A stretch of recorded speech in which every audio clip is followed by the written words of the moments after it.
this is typically what a panel or an indoor meeting looks like. It happens indoors, sometimes in university classrooms and lecture halls. Now this is what a demonstration looks like. My name's Farah Miranda. I'm an organizer with the Community Solidarity Network in Toronto. The Community Solidarity Network formed after the G20 to support and defend our people, our activists, people who have been faced with serious charges. We came together as community organizers and activists in the state of some of the most serious state repression I think many of us have ever seen. The largest mass arrest in Canadian history. We're talking about over 1,000 people arrested. We're talking about gross police misconduct that's the subject of numerous public inquiries and investigations. We took to the streets for days after the G20 left, for days and weeks. And I'm sad to say that we have to be on the streets again today because this repression has not ended. Our members of our movement, our organizers, continue to sit in jail. They continue to be locked away under house arrest, denied their basic right to come to demonstrations like these, denied the right to even speak publicly. When people like Alex who abide by these sickening conditions that deprive them of their rights, they're still targeted. We're here today at Ryerson University because on September 17th, Alex Hundert spoke here. He spoke here on a panel with professors, with other organizers, and it was a community discussion. It was a panel, it was not a demonstration. And he was arrested just hours after he spoke at his house. And he's been sitting in jail, and he continues to sit in jail to this day. They told Alex he could only be out on bail if he didn't express a political opinion. To anyone, including the media. Now, how does a JP, who doesn't even have a law degree, who's a patronage appointment, get to remove not only the right to protest, not only the right to assemble, but the right to speak, the most fundamental civil right in our Constitution? It's not acceptable, and it can't stand. So bravo to Alex for refusing to sign such an outrageous petition.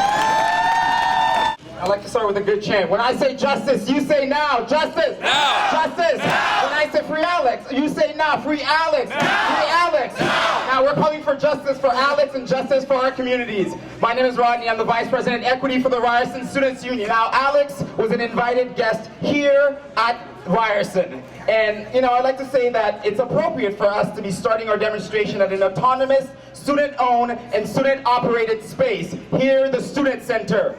Now, we stand here proud of that fact because it is with this philosophy that we have worked to mobilize and organize students on this campus. And just like Alex, you are all guests. Welcome to our campus, welcome to our Student Center, and you are all invited here. Thank you. Who City? Who City? Who City? Thank you. Right on. Okay, so I was a co-panelist with Alex a few weeks ago here at Ryerson University. Lovely university we have here. It's quite nice. I like it. And thanks for having me. And, as Judy has already said, she's described the panel. It was a conversation between all of us. It was a conversation about our movement, about what happened during the G20, and about the way forward. And what are we doing now? How are we building strength in the face of everything that we saw happen? How are we building strength to move forward, to build movements that demand and win real justice for our communities? That's what we were talking about on September 17th. And that is what I believe the Crown and the state are scared of. That is precisely what they're scared of.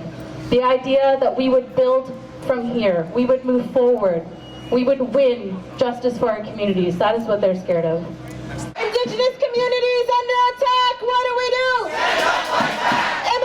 refugees under attack. What do we do? Stand up, fight back. Aren't you so angry when you're in the courtroom?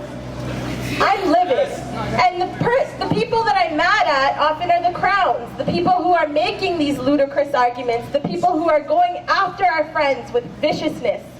But the people, we need to remember that these crowns are the lapdogs of the Attorney General. And the Queen. And the Queen.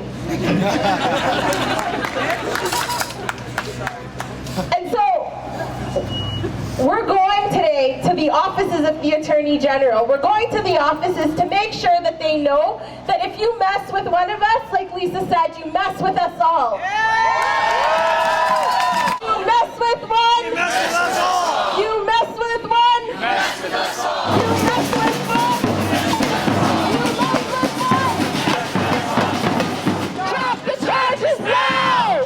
Drop the charges now!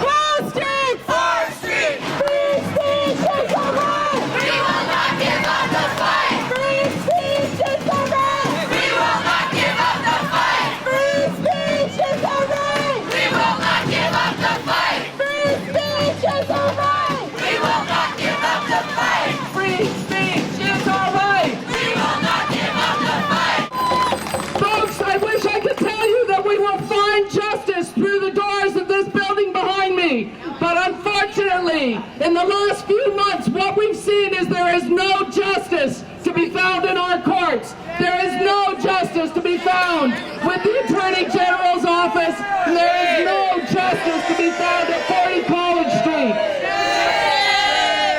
We need to be in the streets. It's amazing that you've come out and been in the streets on short notice to defend the rights of Alex Hundert.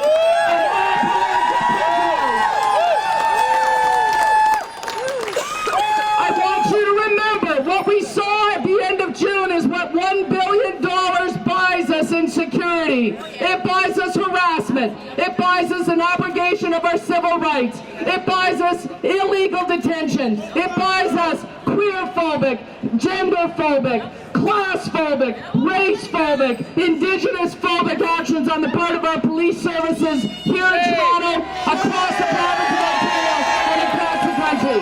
That's what $1 billion buys us. Every year in Toronto, $900 million buys us the kinds of policing that we saw that picked up Alex Hundert after he talked with people on a panel.